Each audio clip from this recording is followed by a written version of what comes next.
Hey everybody, Christian West here. I'm glad that you tuned in to What Would You Do?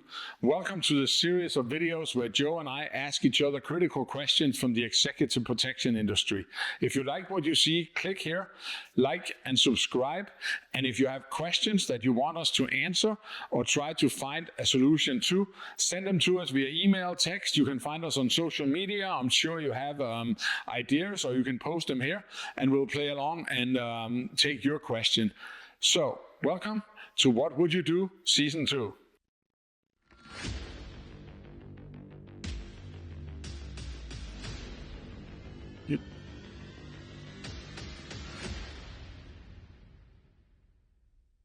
All right, Christian, what would you do?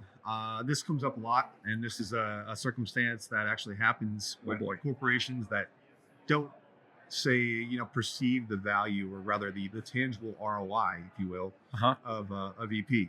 So client contacts you with the, hey, we need to have a chat.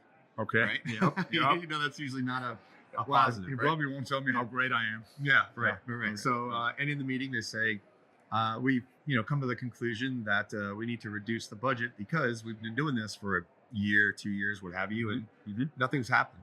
Wow. Yeah. So we don't need you. Okay. Or at least don't need you as much. Okay. What would you do? Well, if we get there, me personally, I feel like I've already failed. Yeah. Okay. Because one of the most important things in my mind when you do long-term contracts is to keep on showing your value by documenting all the cool things that we do. And there's so many ways of doing this. And we spoke about this a little bit on our detail manager course, but there's so much more to it, right? Yeah. We can set up our key performance indicators. We can do a time and event tracking. We can do this kind of like popularity tracking. You can do this whole thing of media mentioning and all these things. You can do benchmarking. You can do all of these things. Yep.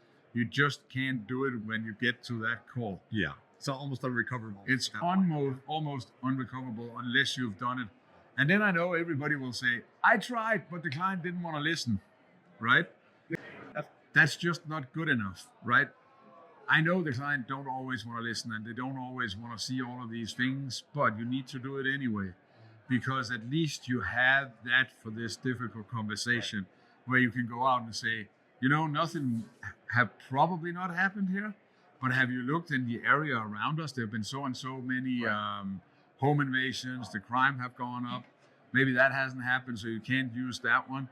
You can also say, have you seen how much time we have saved the CEO on transportation, better logistics, all of these things. All those KPIs, right? Absolutely. All those value-added KPIs. Yep. So it's kind of the way I look at it is, there's KPIs that prove what you did, and there's KPIs that prove the value for EP. I'm saying absolutely that prove what you did, and there's KPIs that prove the value. So for instance, let's say like for an RST, a KPI could be like how many vendors were screened and let on the property in a given year, how many packages, how many guests, how many rounds have you done, all those little things. Those are the metrics that show what you do. The value add is like what you're talking about, the time. Yeah. Right. So you track time, you track drive time, you track rental car pickups, you track hotel check-ins, all these things that save time from your principal. Yeah. And all of that adds up to a significant amount of time. So that right there, you're not showing like necessarily the cool things that you did, because those are just logistical things and whatever, but driving, for instance. But that's a huge value add. It is a huge value add.